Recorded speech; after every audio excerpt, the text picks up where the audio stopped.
మరి చంద్రబాబు సైకిల్ పరిస్థితి ఏమిటి అని చెప్పి ఒక్కసారి గమనిస్తే, చంద్రబాబు నాయుడు గారి సైకిల్ పరిస్థితి ఏమిటి అని గమనిస్తే, చంద్రబాబు సైకిల్కు ట్యూబులు లేవు, చంద్రబాబు సైకిల్కు టైర్లు లేవు, చంద్రబాబు సైకిల్కు చక్రాలే లేవు, చంద్రబాబు సైకిల్ తుప్పు పట్టిన పరిస్థితిలో ఈరోజు ఉంది. ఆ తుప్పు పట్టిన సైకిల్ను తొక్కటానికి, ఆ తుప్పు పట్టిన సైకిల్ను తోయటానికి ఇవాళ చంద్రబాబు నాయుడు గారికి వేరే పార్టీలు కావాలి. ఇది చంద్రబాబు నాయుడు గారి జాబ్ రిక్వైర్మెంట్. ఎందుకంటే బాబు పేరు చెబితే గుర్తుకొచ్చే ఒక్క మంచి కూడా ప్రజల నోట్లో నుంచి వినపడదు. చంద్రబాబు పేరు చెబితే గుర్తుకొచ్చే ఒక్క స్కీము కూడా ప్రజల నోట్లో నుంచి వినపడదు, కనిపించదు. అందుకే పొత్తుల్లో భాగంగా ముందుగా ఒక ప్యాకేజీ ఇచ్చి ఒక దత్తపుత్రుని తెచ్చుకున్నాడు ఈ పెద్ద మనిషి చంద్రబాబు నాయుడు. దత్తపుత్రుని ఎందుకు తెచ్చుకున్నాడంటే, ఈ ప్యాకేజీ స్టార్ అయితే సైకిల్ సీటు తనకు కావాలని అడగడు, తన వారికి సీట్లు ఇవ్వకపోయినా కూడా ఈ పెద్ద మనిషి, ఈ దత్తపుత్రుడు అడగనే అడగడు. ఎందుకు ఇన్ని తక్కువ సీట్లు నాకు ఇస్తున్నావు అని చెప్పి అంతకన్నా క్వశ్చనే చెయ్యడు. కావాలంటే తాను తాగుతా ఉన్న టీ గ్లాస్ కూడా బాబుకే ఇచ్చేస్తాడు.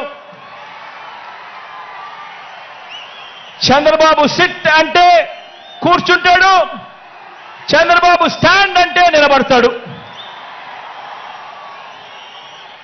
సైకిల్ను ఎప్పుడు దిగమంటే అక్కడ దిగుతాడు, ఎప్పుడు సైకిల్ను తోయమంటే అప్పుడు తోస్తాడు. పొత్తుల్లో ఉండమంటే పొత్తుల్లో ఉంటాడు, విభేదించినట్టు డ్రామాలు ఆడమంటే రక్తి కంటిచ్చే డ్రామా కూడా ఆడుతాడు. వెనకటికి చంద్రబాబు నాయుడు లాంటి నాయకుడిని ఎవరో అడిగారట. వెనకటికి చంద్రబాబు నాయుడు గారి లాంటి నాయకుడిని ఎవరో అడిగారట, అయ్యా పరిపాలన చేసేవారు కలకాలం గుర్తుండాలంటే ఎలాంటి పనులు చేయాలి అని చెప్పి అడిగారట. ఎలాంటి పనులు చేస్తే కలకాలం గుర్తుండిపోతాం ప్రజల్లో అని చెప్పి అడిగాడట. అప్పుడు ఆ బాబు ఏం చెప్పాడంటే, ప్రజలకు అన్నం పెడితే అరిగిపోతుంది, ప్రజలకు చీర కొని పెడితే చిరిగిపోతుంది, ప్రజలకు ఇల్లు కట్టిస్తే కూలిపోతుంది, కర్రు కాల్చి వాత పెడితే మాత్రమే ప్రజలకు కలకాలం గుర్తుంటుందని ఆ బాబు చెప్పాడట. ఈ 14 ఏళ్ళు సీఎంగా ఉన్న బాబు కూడా అలాంటోడే. 14 ఏళ్ళు ముఖ్యమంత్రిగా ఉన్న ఈ చంద్రబాబు కూడా అలాంటోడే. అదే చేశాడు. అలాంటి బాబు ఎంతమందితో పొత్తులు పెట్టుకున్నా, ఇలాంటి ఈ చంద్రబాబు ఎంతమందితో కూడా పొత్తులు పెట్టుకున్నా కూడా ఈ చంద్రబాబు నాయుడు గారి పరిస్థితి సున్నా. ఈ సున్నా ఇంటూ ఎన్ని పొత్తుల్లో ఎన్ని పార్టీలున్నా కూడా దాని విలువ ఒక బోడి సున్నానే.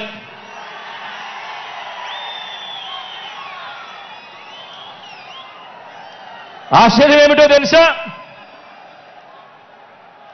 ఇప్పుడు చంద్రబాబు నాయుడు గారు ముగ్గురితో కలిసి పొత్తు అని అంటా ఉన్నాడు, 3 పార్టీలతో పొత్తు అని అంటా ఉన్నాడు. ఈ ముగ్గురు కలిసి 2014లో ఇలానే పొత్తుగా ఏర్పడి, ఈ ముగ్గురు కలిసి ఇలానే పొత్తుగా ఏర్పడి 2014లో ఒకే స్టేజ్ మీద కూర్చొని వీళ్ళంతా కూడా భాషణలు ఇచ్చారు, మీటింగులు పెట్టారు. ఒకే ప్రకటనలో ఇలా ముగ్గురు ఫోటోలు వేసి, ఒకే ప్రకటనలో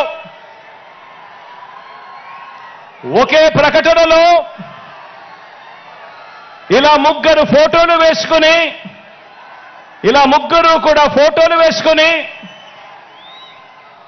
చంద్రబాబు నాయుడు గారి సంతకం పెట్టి ఇంటింటికి ఈ పాంఫ్లెట్ను పంపించాడు. ఇంటింటికి పంపించిన ఈ పాంఫ్లెట్లో చంద్రబాబు నాయుడు గారు ఏం రాశారో తెలుసా? ఈ ముగ్గురు ఫోటోలు పెట్టి చంద్రబాబు నాయుడు గారి సంతకం పెట్టి 2014లో వీళ్ళే కూటమిగా ఏర్పడి ఇంటింటికి పంపించిన ఈ పాంఫ్లెట్లో వీళ్ళు రాసిన మాటలు, రైతులకు రుణమాఫీ పైన మొదటి సంతకం చేస్తాను, డ్వాక్రా సంఘాల రుణాలన్నీ పూర్తిగా రద్దు చేస్తాము, మహిళల రక్షణకు ఉమెన్ ప్రొటెక్షన్ ఫోర్స్ ఏర్పాటు చేస్తాము, ఆడబిడ్డ పుట్టిన వెంటనే మహాలక్ష్మి పథకం కింద 25,000 రూపాయలు బ్యాంకు అకౌంట్లో డిపాజిట్ చేస్తాము, ఇంటింటికి ఒక ఉద్యోగం ఇవ్వలేకపోతే ఉపాధి ఉద్యోగం వచ్చేదాకా నెల 2,000 రూపాయలు నిరుద్యోగ భృతిగా ఇస్తాము, 10,000 కోట్లతో బీసీ సప్లాను, చేనేత మరియు పవర్ లూమ్స్కు సంబంధించిన రుణాలు మాఫీ, అర్హులైనందరికీ కూడా 3 సెంట్ల స్థలం,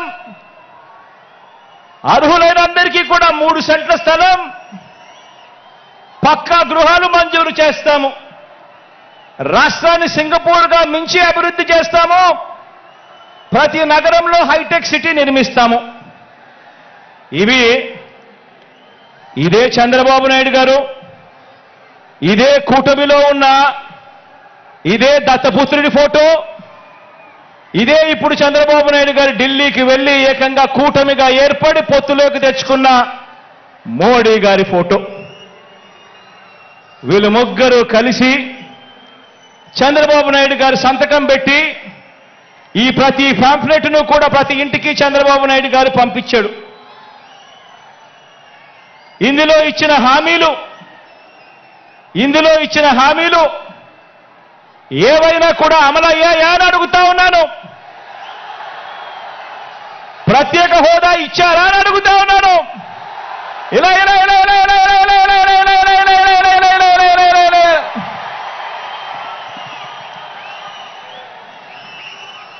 మరి ఇవి గతంలో చేయకుండా మరి పొత్తులో వీళ్ళంతా కూడా భాగమై ఈ మాదిరిగా మీటింగులు పెట్టి మేనిఫెస్టో అని చెప్పి మేనిఫెస్టోలో ఇవన్నీ పెట్టి పాంఫ్లెట్లుగా ఇవన్నీ చేసి ఏకంగా చంద్రబాబు నాయుడు గారు సంతకం పెట్టి ప్రతి ఇంటికి కూడా ఈ మాదిరిగా పంపించి మరోసారి ఇదే డ్రామాను, ఇవే పొత్తులు, మరోసారి ఇలాంటివే ఇంతకన్నా ఎక్కువ హామీలు ఇస్తూ మరోసారి మోసం చేసేందుకు ఈ రోజు మళ్ళా చంద్రబాబు నాయుడు గారి పొత్తుల డ్రామాతో మళ్ళీ ఈ రోజు మీ అందరి ముందుకు వస్తా ఉన్నారు. ఆలోచన చేయమని అడుగుతా ఉన్నా. చంద్రబాబు నాయుడు గారు చూపిస్తా ఉన్న ఈ పొత్తులతో ఎవరికైనా కూడా ప్రయోజనం కలిగిందా అని చెప్పి ప్రతి ఒక్కరూ కూడా ఆలోచన చేయమని అడుగుతా ఉన్నాను. ఇలా రెండు చేతులు పైకెత్తి ఇలా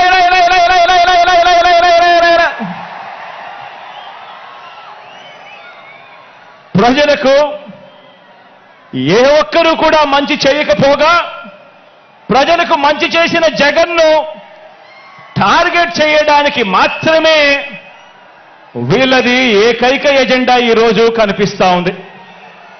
ఆలోచన చేయమని అడుగుతా ఉన్నా.